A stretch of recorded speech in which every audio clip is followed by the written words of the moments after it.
Assalamualaikum warahmatullahi wabarakatuh. Perkenalkan, nama saya Rifaatul Mahmudah dari kelas 11 MIPA 1 nomor absen 31. Di sini saya akan menjelaskan sedikit tentang mewaspadai ancaman terhadap NKRI. Langsung saja. 1. Ancaman di bidang ideologi. A. Komunisme, yaitu paham yang bertujuan menciptakan masyarakat komunis dengan aturan sosial, ekonomi, berdasarkan kepemilikan bersama, dan tidak ada kelas sosial, uang, dan negara. B.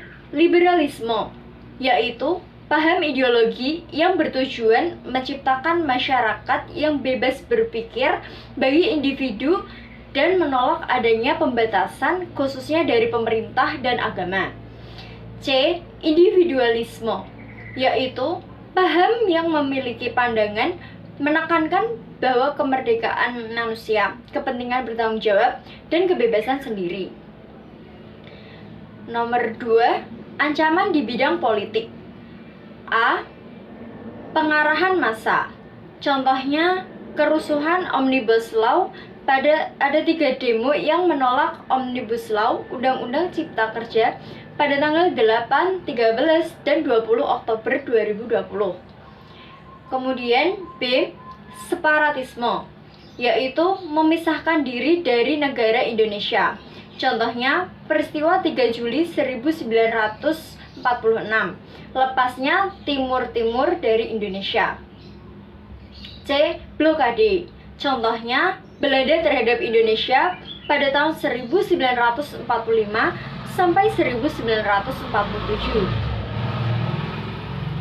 Kemudian 3. Strategi menghadapi ancaman di bidang ideologi dan politik. A. Mengembangkan demokrasi politik. B. Mengaktifkan masyarakat sipil dalam arena politik. C. Mengadakan reformasi lembaga-lembaga politik agar dapat menjalankan fungsinya dengan baik. D. Menciptakan pemerintahan yang bersih dan berwibawa. E. Menegakkan supremasi hukum. F. Memperkuat posisi Indonesia dalam kancah politik internasional. 4. Ancaman di bidang ekonomi. A. Membanjirnya produk luar negeri dan mendesak barang-barang dalam negeri, terutama barang yang tidak kompetitif. B. Kemudahan pihak asing menanamkan modal, membuat perekonomian negara sedikit demi sedikit dikuasai pihak asing. C. Persaingan bebas akan menimbulkan tumbuhnya pelaku ekonomi yang kalah atau menang berakibat adanya kesenjangan ekonomi. 5. Strategi menghadapi ancaman di bidang ekonomi. A. Menciptakan lapangan kerja sebagai solusi memberantas kemiskinan. B. Pembangunan infrastruktur. C. Pemilihan teknologi tepat guna. D. Pertanian sebagai prioritas utama. E. Perekonomian berorientasi pada kesejahteraan rakyat. F. Tidak tergantung pada badan-badan ekonomi dunia seperti IMF, Bank Dunia, dan sebagainya. Kemudian G. Mempercepat kerjasama dengan negara lain. 8. Ancaman di bidang sosial budaya. Dibagi menjadi 2, yaitu ancaman dari dalam negeri dan ancaman dari luar negeri. Adapun ancaman dari dalam negeri antara lain berupa isu-isu kemiskinan, kebodohan, atau keterbelakangan dari ketidakadilan yang menjadi pangkal tumbuhnya permasalahan lainnya, seperti premanisme, terorisme, kekerasan, dan bencana akibat perbuatan manusia. Ini dapat mengakibatkan disintegrasi bangsa, budarnya nasionalisme dan patriotisme. Kemudian ada ancaman dari luar negeri. Munculnya budaya konsumtif dari luar negeri dan luar negeri minded.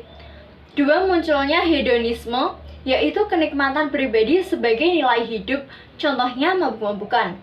3. Munculnya individualisme, yaitu sikap selalu mementingkan diri sendiri dan memandang orang lain tidak ada artinya. 4. Munculnya dalam westernisasi, yaitu gaya hidup yang berorientasi kepada budaya barat tanpa diseleksi terlebih dahulu. Kemudian 7. Strategi menghadapi ancaman di bidang sosial budaya. Adapun A. Menjadikan nilai Pancasila sebagai filter. B. Meningkatkan rasa nasionalisme. C. Memelihara keselarasan fundamental. 8. Ancaman di bidang pertahanan dan keamanan. Ancaman ini dapat membahayakan keutuhan wilayah dan kesejahteraan NKRI. A. Agresi atau invasi. B. Pelanggaran wilayah. C. Pemberontakan bersenjata. D. Aksi teror atau terorisme. E. Ancaman keamanan laut maupun udara. Kemudian yang ke-9, strategi menghadapi ancaman di bidang pertahanan dan keamanan. A. Membentuk BNPT, Badan Nasional Penanggulangan Terorisme, yaitu lembaga pemerintahan non-kementerian yang melaksanakan tugas pemerintahan di bidang terorisme.